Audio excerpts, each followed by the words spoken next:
오늘은 구원을 주시는 이름 예수라는 제목으로 하나님의 말씀 증거하도록 하겠습니다. 6월은 호국의 달입니다. 나라와 민족을 위해서 순국하신 고귀한 희생들의 숭고한 그 희생 정신을 기리는 달입니다. 나라를 위해 희생하신 분들로 인해 일제로부터 독립을 쟁취하였고요. 또 6.25 동란 중에는 이 나라를 지켜낼 수 있었습니다. 이렇게 숭고한 희생 위에 세워진 이 나라가 요즘 너무나도 흔들리고 있습니다.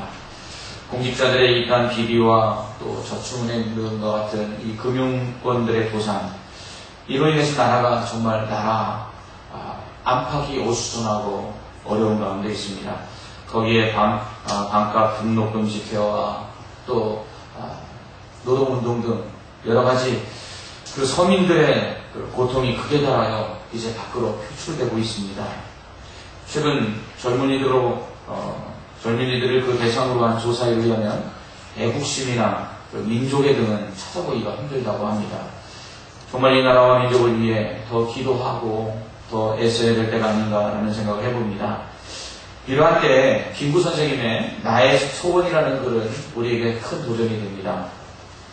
내 소원이 무엇이냐 하고 하나님이 물으시면 나는 서슴지 않고 내 소원은 대한 독립이요 하고 대답할 것이다. 그 다음 소원은 무엇이냐 하면 나는 또 우리나라의 독립이요 할 것이요.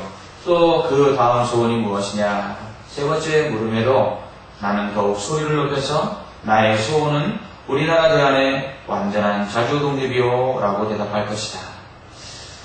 김구 선생님과 같은 이렇게 나라와 민족을 생각하는 많은 분들이 우리에게 더 많이 있어야 되지 않겠는가라는 생각을 해보게 됩니다. 대한독립이 소원이다라고 이렇게 이야기하고 있습니다. 여러분, 그렇다면 여러분에게는 어떤 소원들이 있습니까?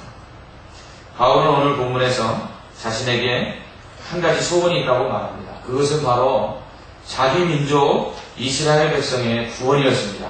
그는 이 마음이 자신을 너무나도 가슴 아프게 해서 심지어는 하나님의 구원에서 자기가 끊어진다 할지라도 자기 민족이 구원을 받았으면 좋겠다라고까지 이야기하고 있습니다. 여러분, 이 마음이 우리의 마음이 되어야 한다고 생각합니다. 바울의 이 소원이 믿는 우리의 소원이 되어야 합니다. 한 사람의 구원을 소원하는 마음은 바로 하나님의 마음입니다. 잃어버린 양 한 마리를 찾아서 그 목자가 나머지 양들을 다 놓아두고 찾아 헤매지 않습니까? 그처럼 하나님은 오늘도 한 영혼을 찾아서 그렇게 애써 구원하시기를 원하시고 계시는 것입니다. 이러한 하나님의 마음을 우리가 갖는다면 우리도 믿지 않는 사람, 한 사람의 영혼이 구원받기를 간절히 바라는 소원이 우리 안에 있어야 될 줄 믿습니다. 전도자 D.L. 무디는요, 예수 믿지 않는 불신자들을 보면 눈물이 난답니다. 그가 지옥에 간다 생각하니까 주체할 수 없는 눈물이 길거리를 가다가도 믿지 않는 사람을 보면 흘렀다고 합니다. 우리가 그 정도는 못된다 할지라도 정말 믿지 않는 사람들, 구원받지 못한 영혼들을 보면 우리 안에 정말 안타까움이 있어야 될 줄 믿습니다. 이렇게 자기 동족 이스라엘 백성들의 구원을 바울은 소원이라고 말하고 있습니다. 저는 특히 믿는 성도는 자기 가족 중에 불신 가족에 대하여 그들이 구원받기를 안타깝게 여기는 바로 소원이 있어야 된다고 생각합니다. 내 가족이 구원받는 것도 구원받지 못하면 안타까워하지 않는 사람이 어떻게 다른 사람의 구원받지 못하는 것을 안타깝게 여길 수가 있겠습니까? 저는 그럴 수 없다고 생각합니다. 청년들의 찬양 중에 세상 모든 민족이 구원을 얻기까지 쉬지 아니하시는 하나님이라는 가사의 찬양이 있습니다. 그렇습니다. 하나님은요, 세상 모든 사람이 다 구원을 받기를 원하고 계십니다. 그것이 하나님의 소원이듯이 우리의 소원이 무엇이 되어야 합니까? 세상에 믿지 않는 사람 한 사람이 남지 않도록 다 구원받기를 바라는 마음으로 그들의 구원을 소원해야 된다는 것입니다. 바울은 이렇게 자기 민족 이스라엘 백성이 구원받기를 소원했던 이유를 그들이 잘못 알고 있어서 그들이 알지 못함으로 구원받지 못하기 때문이다 라고 말합니다. 그들은 율법을 행함으로 구원을 받을 수 있다고 생각했습니다. 유대인들에게 구원이라는 것은요, 의롭다함을 받는 것입니다. 이것이 인정이죠. 여러분, 의롭다함을 받는 것은 바로 하나님으로부터 인정을 받는 것인데, 그들은 죄인된 인간이 하나님으로부터 의롭다함을 받으려면 율법을 행해야 된다고 생각했습니다. 그런데 바울은 이것이 잘못된 지식이라고 이야기합니다. 왜냐하면 행함으로 구원받을 수 있는 사람은 없기 때문입니다. 많은 사람들이 천국이나 극락과 같은 사후의 세계에 어떻게 하면 갈 수 있습니까? 하고 물으면요, 대부분 착한 일을 해야 된다, 선을 행해야 된다라고 말합니다. 그러나 선행으로 천국에 들어갈 수 없습니다. 왜냐하면 선을 행한다고 해서 죄가 보상되지 않기 때문에 그렇습니다. 여러분, 도둑질한 사람이 착한 일을 한다고 해서 도둑질한 건 죄가 용서받습니까? 아니죠. 착한 일을 한다고 해서 죄가 용서받을 수 없기 때문에 그렇습니다. 그러므로 선을 행해도 죄는 여전히 남아 있습니다. 그러므로 심판을 피할 수가 없는 것이죠. 선행으로 천국에 들어갈 수 없는 이유는 또한 인간 스스로 구원할 수 없기 때문입니다. 여러분, 착한 일에서 천국 갈 수 있다고 생각하는 사람은요, 교만한 사람입니다. 무슨 말이냐 하면 스스로가 자기의 구원의 문제를 결정할 수 있다고 생각하는 사람이에요. 그래서 선을 행하면 자신은 천국 가고, 선을 행하지 않으면 천국 못 가고. 그러면 하나님 필요합니까? 필요 없습니까? 하나님 필요 없어요. 자기가 스스로에 대한 구원의 결정권자가 되기 때문에 그렇습니다. 근데 어디 그래요? 사람이 질병 하나 막을 수 있습니까? 사람이 자신에게 찾아오는 죽음 막을 수 있습니까? 아무것도 할 수 없어요. 그런데 자신의 그 영혼을 구원하는 문제를 선을 행함으로 자기가 결정할 수 있다고 말해요. 이 얼마나 교만한 것입니까? 영국의 빅토리아 여왕의 아버지 켄트 공작은 도시한 믿는 자였습니다. 켄트 공작이 이제 죽을 때가 되어서 임종을 앞두고 있을 때 의사가 공작을 위로하기 위해서 이렇게 이야기합니다. 공장님은 위대한 정치가였고요. 그리고 공장님이 하신 일들은 너무 위대한 일들이 많습니다. 그렇기 때문에 공장님의 그 죽음 다음에는 분명히 천국이 보장되어 있습니다. 아무 염려하지 마십시오. 이렇게 이야기했습니다. 그러자 이 켄트 공작이 그 의사에게 이렇게 말했습니다. 내가 구원을 얻는 것은 공작이기 때문도 아니고, 내가 위대한 정치가이기 때문도 아니고, 내가 훌륭한 일을 했기 때문도 아니라 내가 단지 죄인이기 때문입니다. 라고 이야기했습니다. 그렇습니다. 사람의 구원은요, 공적이나 선행에 달린 것이 아닙니다. 그런데도 사람에게는요, 구원받기 위해서는 어떤 일을 해야 한다는 마음이 항상 자리 잡고 있습니다. 지금 이 시간에도 많은 사람들이 자신의 노력이나 공로로 죄의 문제를 해결하고 구원을 얻으려고 합니다. 심지어 어떤 사람들은요, 이렇게 교회에 나오는 이 행위로 구원받는다고 생각합니다. 예배를 드림으로 구원을 받는다고 생각합니다. 그러나 그 어떤 행함으로도 구원을 받을 수 없습니다. 그리고 인도에서는요, 구원을 얻기 위해 찌는 듯한 햇빛 아래서 못이 박힌 널빤지 위에 누워있는가 하면 일생을 벙어리로 살겠다고 서약을 하고, 또 수백 킬로미터나 되는 곳을 기어서 순례 여행을 하기도 합니다. 또한 겐지스 강에 가서 목욕을 하기도 합니다. 그러나 구원은 이러한 일들로 받을 수 없는 것이죠. 이처럼 선행으로 구원을 받을 수 있다라고 생각하는 사람들은요, 정말 교만한 사람들인데요, 제 주위에도 이런 분들이 계십니다. 그분들 말씀의 공통점은요, 나만큼만 착하게 살라고 해요. 저희 장인어른이 그렇습니다. 그래서 도덕적으로 깨끗하게 사는 사람들이 훨씬 예수 믿기 어렵습니다. 그분들은 뭐라고 이야기하냐면, 나는 다른 사람의 것을 한 번도 뺏어본 적이 없고 다른 사람에게 해를 입힌 적이 없어. 야, 예수 믿는 사람들 보니까 나보다 훨씬 더 못하던데, 야, 내가 구원받으면 구원받았지 그 사람보다 못할 게 없어 하고 이야기합니다. 그런데 그렇게 따져보면 그분들보다 더 의로운 사람들이 없을까요? 그분들보다 더 깨끗하게 사시는 분들 없을까요? 꼭 보면 자기보다 좀 못한 사람하고 비교해서 자신이 의롭다고 말하지, 자신보다 훨씬 더 거룩하게 살고 깨끗하게 사는 사람들에 비해서 그렇게 살지도 못하면서 그렇게 이야기하는 경우를 많이 보게 됩니다. 이스라엘 백성들이 그랬어요. 유대인들이 그랬어요. 그들은 율법을 행함으로 의롭다함을 받을 수 있다 그러면서 누구하고 비교했냐면 이방인하고 비교했어요. 그래서 그들은 율법을 지키지 않는 이방인들보다 자신이 더 의롭고 선하기 때문에 이방인들은 지옥의 불쏘시개로 쓰일지 모르지만 자기들은 천국 간다고 생각했어요. 그러한 생각들을 우리는 성경에서 바리새인을 보면 잘 알 수 있어요. 성전에 기도하러 올라갔던 바리새인은 죄인이라고 이야기하는 세리가 기도하는 것을 보고 하나님 앞에 이렇게 기도합니다. 하나님, 저 세리와 같지 않아서 감사합니다. 저는 일주일에 2번 금식하지 않습니까? 그리고 저는 11조도 잘 냅니다. 그러니 하나님 내 기도를 들어주십시오. 하고 그렇게 기도했어요. 그런데 예수님 뭐라고 말씀하십니까? 누구의 기도가 응답받았다고요? 세리의 기도가 응답받았대요. 주님, 저는 죄인입니다. 하고 죄를 고백했던 세리의 기도를 응답받았는데 저는 죄인이 아니라고 이야기했던 바리새인의 기도는 응답하지 못했어요. 왜 그렇죠? 착한 일 한 것 가지고 의롭다함을 받을 수 없기 때문에 그렇습니다. 여러분, 뭐 묻은 개나 겨 묻은 개나 다 그렇지 않습니까? 그렇죠? 그래서 우리가 속담에 뭐라고 이야기합니까? 뭐 묻은 개가 겨 묻은 게 나오란다. 사람이 깨끗하면 얼마나 깨끗하겠습니까? 바울은 단언합니다. 의인은 없나니 하나도 없습니다. 그러므로 우리는 선을 행하고 의를 행함으로 구원을 받을 수가 없지요.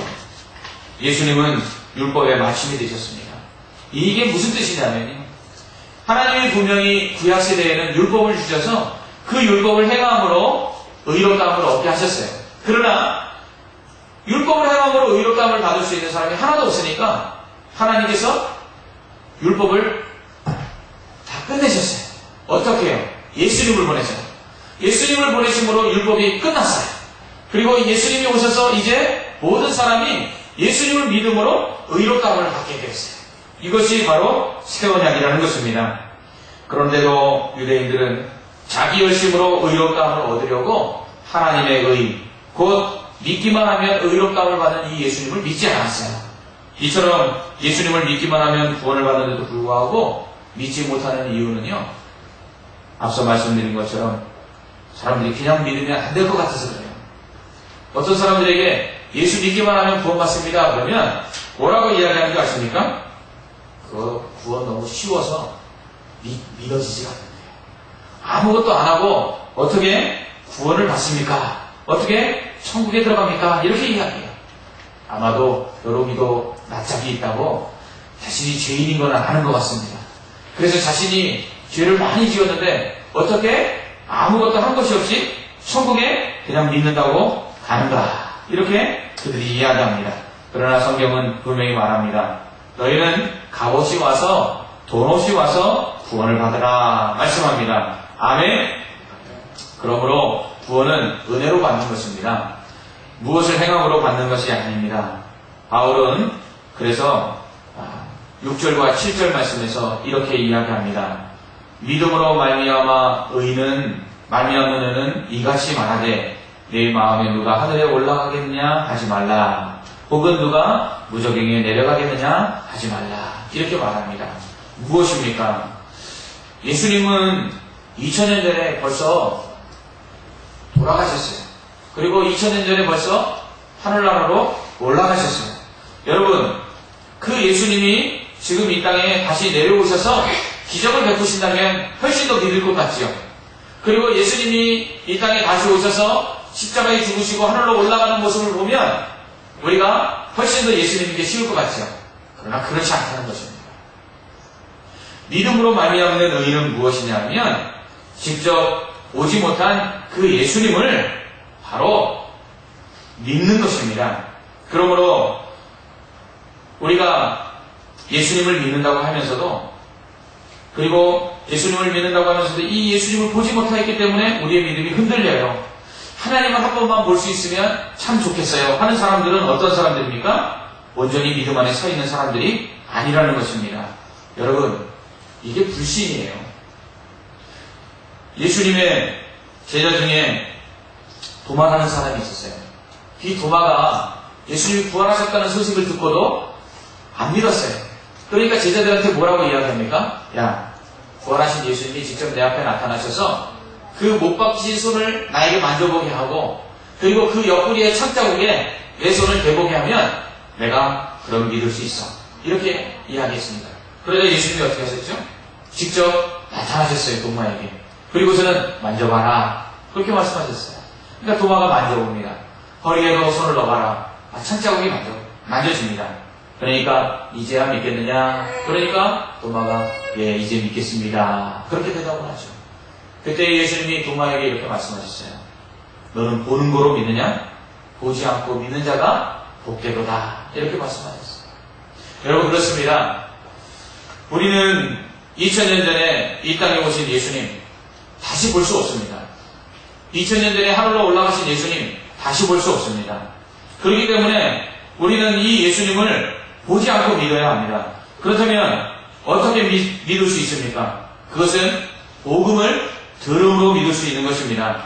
우리에게는 하나님의 말씀이 주어졌습니다. 바울은 그것이 무엇이냐면 바로 예수 그리스도에 대한 복음이라고 말합니다. 예수 그리스도에 대한 복음이 이미 우리에게 전해져서 우리는 알고 있습니다. 우리는 이 말씀을 들음으로 우리가 예수님을 믿는 것이죠. 보지 않고 믿는 것입니다. 그런데 믿는 사람들이 하늘에 누가 올라가겠느냐? 그리고 음부에 누가 내려가겠느냐라고 말한다는 것입니다. 이것은 무엇입니까? 어떻게 죽은 자가 살아날 수 있으며 그리고 어떻게 하늘에 계신 하나님이 이 땅에 인간의 모습으로 올 수 있느냐라고 말한다는 것입니다. 이걸 누가 이야기하는 것이죠? 유대인들이 그렇게 이야기하는 것입니다. 그래서 구원은 바로 그렇게 하늘에서 예수님이 오시는 것도 아니고 예수님이 죽으심으로 구원받는 것도 아니고 행함으로만 구원을 받을 수 있다고 계속해서 이야기한다는 것이죠. 그렇습니다. 행함으로 구원을 받는다라고 말하는 사람들은요. 예수님으로는 구원받을 수 없다라고 말하는 불신자들이라는 거예요. 그러니까 여러분들 중에 내가 무엇을 행함으로 구원을 받을 수 있다라고 생각하는 사람들이 있으면 그 사람들은 이렇게 생각하는 것이죠. 바로 예수님이 이 땅에 오셔서 십자가에 내 죄를 대신해서 죽으심으로 내 죄가 용서받은 것이 아니라서 내가 행함으로 구원을 받는 것입니다. 예수님이 내 죄를 용서해 주시고 죽은 지 3일 만에 다시 부활하셔서 나로 그 예수를 믿으면 천국에 갈 수 있도록 해주셨다는 사실을 내가 믿을 수 없기 때문에 내가 무엇인가 행해야 천국 갈 수 있다는 것이다 라고 말하는 것이죠. 그러므로 행함으로 구원을 받는다고 하는 사람들은요, 예수님을 인정하지 않는 사람이고 또한 예수님의 구원 사역을 깡그리 다 무효로 만드는 불신자들입니다. 여러분 이거 얼마나 무서운 말입니까? 그러므로 여러분들이 무엇을 잘해서 구원을 받는다고 생각하지 마십시오. 그러면 예수님을 필요 없다고 말하는 것입니다. 이 땅에 모든 죄인들을 구원하시기 위해서 하늘의 모든 영광을 버리고 인간의 모습으로 이 땅에 오셔서 십자가에 죽으신 그 예수님을 필요 없다고 말합니다. 그래서 여러분이 무엇인가를 행함으로 구원을 받을 수 있다는 것은 바로 불신이라는 사실을 꼭 기억하시기 바랍니다. 바울은 이처럼 행함으로 구원받을 수 없는 자가 구원받을 수 있는 길은 오직 믿음뿐이라고 말합니다. 그러면서 10절에서 뭐라고 이야기합니까? 사람이 마음으로 믿어 의에 이르고 입으로 시인하여 구원에 이르느니라. 아멘. 그렇습니다. 우리는 믿는 것을 말합니다. 믿지 않는 것을 말할 수 없어요. 여러분 희한한 일이 있어요. 예수 안 믿는 사람들한테요, 전도하다가 예수 믿는다고 고백만 하십시오. 그러면 천국 갈 수 있습니다. 이렇게 이야기하잖아요. 근데 그 사람들이요, 희한하게 그 말을 못해요. 그 말을 그냥 예수 믿습니다, 믿겠습니다, 어떻게 해야 되는지 말할 수 있잖아요. 근데 그 말을 못해요. 심지어는요, 임종을 앞두고요, 큰 질병 가운데 바로 이 순간 곧 숨이 끊어질 것 같은 사람에게 예수님을 믿겠습니다 라고 말만 하면 천국 갈 수 있습니다 라고 이야기하는데도요, 이 입이 열리지 않아서 내가 예수 믿겠습니다 라고 대답을 못하는 거죠. 왜 그렇죠? 구원이 믿기만 하면, 내가 예수님을 믿겠습니다 입으로 시인하기만 하면 받는 쉬운 것인데, 그러나 이것이 결코 쉬운 일이 아니라는 것이에요. 그러니까 여러분들이 지금 내가 예수님을 믿고 내가 예수님을 구주로 내가 시인합니다. 이렇게 고백할 수 있는 것이요. 이게 기적이라는 것이에요. 바울이 뭐라고 이야기합니까? 유대인들이 이것을 몰랐느냐? 알았다는 것이에요. 그런데 유대인들이 뭐라고 이야기합니까? 유대인들이 그렇게 이야기하지 않는다는 거예요. 그리고 그렇게 믿지 않는다는 것이에요. 여러분, 왜 그렇습니까? 사탄이 그 영혼을 붙잡고 있기 때문이죠. 사탄이 그 영혼을 붙잡아서요, 어떻게 합니까? 예수님을 믿고 입술로 시인하기만 하면 아무것도 행하지 않아도 구원받을 수 있는 것을 믿을 수 없게 만드는 것이에요. 그리고서는 사람들이 믿지 못함으로 여전히 사탄이 죄짓게 만들죠. 이 죄짓는 사람들이 여전히 그 죄 가운데 어떻게 해요? 죄책감이 들어서 고통 가운데 있는 것이죠. 그래서 예수 믿지 않는 사람들이 불안하고 예수 믿지 않는 사람들이 만족함이 없고 예수 믿지 않는 사람들이 평안을 잃는 이유는 바로 죄가 그 안에 있기 때문에. 그런데 예수를 믿기만 하면 이 죄가 용서받지 않습니다. 여러분, 용서받으면 어떻습니까? 편안해지죠.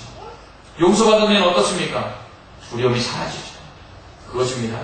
예수 믿어서 평안한 이유는 바로 근본적으로 예수님께서 우리의 죄를 용서해 주셨기 때문에 찾아오는 평안인 줄 믿습니다.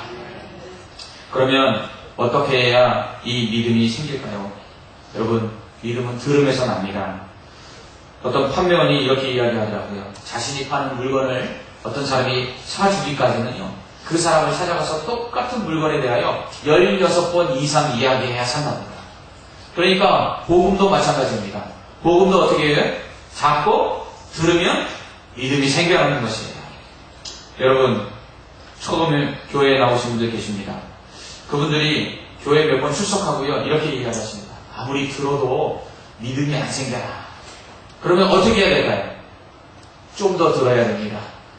좀 더 들으면 믿음이 생겨나는 것입니다.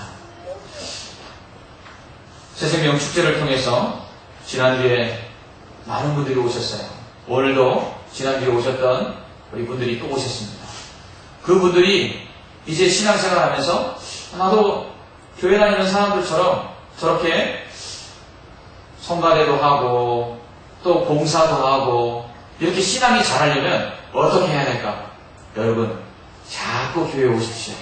자꾸 교회에 오셔서 말씀을 들으면 됩니다. 말씀을 들으면 그 말씀이 우리에게 믿음이 생겨나게 하실 줄 믿습니다. 여러분, 예수님, 그분이 꿈에서라도 한 번만 나타난다면 내가 예수 잘 믿을 수 있을 텐데 하는 분들 계십니까? 예수님이 지금 나에게 나타나셔서 정말 한 번만 사랑하는 아무개야 내가 너를 사랑한다 말씀해 주시면 내가 잘 믿을 수 있겠는데 하는 분들 계십니까? 또는 지금 내게 있는 문제들 예수님께서 기적을 베푸셔서 그것들을 다 해결해 주시면 잘 믿을 수 있겠는데 하는 분들 계십니까? 그러나 근본적으로 이 말씀이 믿어지지 아니하면 우리 믿음을 잘할 수가 없는 것입니다. 그러므로 여러분 자꾸 교회에 오십시오. 그래서 말씀을 들으십시오. 그러면 믿음이 생겨나게 되고 그 믿음이 자라나서 예수 그리스도의 장성한 분량에 이르도록 자라게 될 줄 믿습니다. 여러분, 이렇게 믿음은 들음에서 난다고 했습니다. 그러므로 우리가 해야 할 일이 있어요. 그것은 무엇입니까? 전해야 된다는 것입니다. 전하지 않으면 어떻게 듣겠느냐? 듣지 않으면 어떻게 믿겠느냐? 라고 바울은 말합니다. 여러분, 앞서 말씀드린 것처럼 우리의 소원은요, 통일이 아니라 우리의 소원은 이 민족의 번영이 아니라 우리 믿는 자의 소원은요, 믿지 않는 한 영혼이 예수 믿고 주께로 돌아오는 것이 우리의 소원이 되어야 될 줄 믿습니다. 특별히요, 불신 가족에 대한 이 구원의 소원들이 우리 안에 있어야 돼요. 여러분, 예수 안 믿는 불신 가족들에 대해서 가장 그들이 예수 안 믿을 거라고 부정적인 태도를 갖는 사람이 누군지 아십니까? 그것이 바로 먼저 예수 믿는 가족들이라는 거예요. 처음에는요, 복음을 전하죠. 처음에는요, 안타까운 마음이 있죠. 그러나 아무리 전해도 안 믿으니까 어떻게 해요? 낙심하다가 그 다음에는요, 다른 사람들이 오히려 내 가족 중에 믿지 않는 사람들을 태신자로 정하고 전도하겠다고 하는데도 나는 정작 내 가족들을 태신자로 품지도 않고 전도도 안 한다는 것이. 그러면서 거창하게 이렇게 이야기합니다. 하나님이 때가 되면 구원하시겠지. 하나님이 구원하시기로 작정한 자는 반드시 구원하실 거야. 이러면서 누구에게 그 책임을 넘깁니까? 하나님께 넘깁니다. 그래서 이제 내 가족의 구원은 하나님의 몫이라고 생각합니다. 그러나 여러분, 한 마리 잃어버린 양 때문에 그 양을 찾아 헤매는 목자는요, 당장에 찾아갔다는 것입니다. 우리 하나님께서는요, 불신 가족이 예수 안 믿는 것에 대해서 여유롭게 생각하고 때가 되면 구원하실 계획을 가지고 계신 분이 아니라는 사실입니다. 예수님이 뭐라고 말씀하셨습니까? 내가 도적같이 오리라. 내가 다시 올 때는 정말 도적같이 임하기 때문에 준비하지 않고 깨어있지 않으면 구원받을 수 없다, 이렇게 말씀하셨어요. 그런데 그분이 도적같이 오실 것인데 언제 오실지 모르는데 그런 분이 내가 적당한 때에 너희 가족을 구원할게, 이러시겠습니까? 아니라는 것입니다. 지금도 한 영혼, 잃어버린 영혼, 믿지 않는 영혼을 찾고 찾는데 하나님은 그렇게 애쓰시는데 정작 믿는 자들은 잃어버린 영혼에 대한 구원의 소망이 없다는 거예요. 오늘날 교회가 왜 점점 줄어들까요? 교회가 성도의 수가 줄어드는 이유는 단 하나입니다. 전하지 않기 때문에 그렇습니다. 제가요, 자랑스럽게 인터넷에다 저희 교회 새신명 축제를 글을 올렸습니다. 우리 교회가 한 170명 정도 주일날 출석하는데 24명이나 와서 저희가 200명이 넘도록 지난주에 예배를 드렸습니다 하고 인터넷에 올렸어요. 그랬더니 저를 아는 지인들이 축하한다고 얼마나 댓글을 많이 달아주던지요. 제가 얼마나 기분이 좋았는지 모릅니다. 그런데 어떤 한 후배 목사로부터 저에게 연락이 왔어요. 목사님, 너무 부럽습니다. 왜요? 목사님, 우리 교회는요, 수천 명 나오는데요. 지난주 저희도 새신명 축제했어요. 목사님, 창피해서 몇 명 나왔느냐고 말할 수도 없어요. 여러분, 몇 명 나왔을 것 같아요? 수천 명 모이는 교회인데. 네? 놀라지 마십시오. 9명 나왔답니다. 창피해서 제가 어느 교회라고 말을 못합니다. 여러분, 수천 명 다니는 교회가, 수천 명이 모이는 교회가 전도하자고 그랬는데 9명 모였어요. 이게 한국교회의 현실이에요. 얼마나 가슴 아픈 일입니까? 그런데 우리 교회는요, 24분이 나왔어요. 얼마나 제가 기쁘지 않을 수가 있겠습니까? 그렇습니다. 지난주에요, 저는 교회 성도들의 얼굴을 보면서요, 그런 모습을 봤어요. 야, 이제 우리 교회도 성도들이 오는구나. 이제 우리 교회도 이제 자랑스럽게 우리 교회 오십시오라고 이야기할 수 있구나. 이런 얼굴들이 되더라고요. 그래서 이번 주 화요일날 전도하는데는요, 아주 전도대원들 얼굴에 신이 났어요. 이제 전도하면 하나님은 우리 교회 보내주신다는 마음으로 조금 지갑도 하시던 분들이 지갑도 안 하고 일찍 오셔서 이번 주는 또 얼마나 휴지와 전도지를 많이 가지고 나가셨는지요. 저희가 매주마다 휴지 한 박스씩 거의 쓰는데요, 이번 주는 한 박스 반이나 썼어요. 왜 그렇죠? 영혼을 구원하여 그 한 영혼이 주께로 돌아오는 기쁨을 맛보았기 때문에 그래요. 천하보다 귀한 생명이 주께로 돌아오는 그 기쁨을 맛보았기 때문에 전도를 나가는 것이 신나는 거예요. 여러분, 왜 하나님께서 행함으로 구원받는 것이 아니라 하나밖에 없는 외아들을 이 땅에 보내주셔서 십자가에 달려 우리의 죄를 대신해서 죽게 하시고 그 예수님을 믿기만 하면 죄를 용서받고 구원받게 하셨을까요? 그것은 한 영혼이라도 더 구원하시기 위해서, 어떻든지 행함으로 구원받을 자가 없으니까 한 죄인이라도 더 쉽게 구원받도록 하기 위해서 예수님을 이 땅에 보내주셨다는 것입니다. 하나님은 이토록 죄인 하나를 구원하시기 위해서 하나밖에 없는 아들도 내어주시기까지 구원의 방법을 바꿔서라도 구원하시려고 한다면 우리는 전해야 되지 않겠습니까? 전해서 듣도록 해야 되지 않겠습니까? 들어서 믿도록 해야 되지 않겠습니까? 이것이 바로 교회의 사명입니다. 우리는 지난주 이 복음을 전하여 한 영혼이 주께로 돌아오는 기쁨을 맛보았습니다. 천국에서는 회개하고 돌아오는 한 죄인으로 인하여 잔치가 벌어진다고 말씀합니다. 천국에서도 잔치가 벌어졌고요. 우리 교회에서도 잔치가 벌어졌습니다. 저는 바라기는 우리의 마음속에 소원이 분명하여서 우리의 믿지 않는 불신 가족들, 우리의 믿지 않는 불신 이웃들, 그리고 우리의 믿지 않는 불신 영혼들 한 사람이라도 더 예수 믿고 구원받기를 바라는 이 소원을 우리가 가지고 하나님 앞에서 바울처럼 열심히 전도하여서 이 도농동 일대에 많은 영혼들을 다 구원하는 그러한 구원의 교회가 되기를 간절히 소망합니다. 기도하겠습니다. 참 좋으신 하나님, 은혜와 사랑을 감사합니다. 예수 그리스도를 이 땅에 보내주셔서 그분을 믿기만 하면 구원받을 수 있게 하신 것은 한 영혼이라도 더 구원하시기 위한 하나님의 소원인 줄 믿습니다. 하나님이여, 이 예수 그리스도로 말미암아 우리가 구원받았는데 우리가 이 좋은 구원을 우리만 가지고 있지 않게 하여 주옵시고 우리도 나가서 전하여 듣는 자들이 구원받게 하여 주시옵소서. 우리에게 새생명 축제를 통하여 잃어버린 한 영혼이 주께로 돌아오는 기쁨을 허락해 주셨습니다. 이 기쁨이 우리 안에 더욱더 넘쳐날 수 있도록 날마다 전도하게 하여 주옵시고 날마다 구원받는 자를 우리 교회에 도하여 주시옵소서. 예수님 이름으로 기도합나이다. 아멘.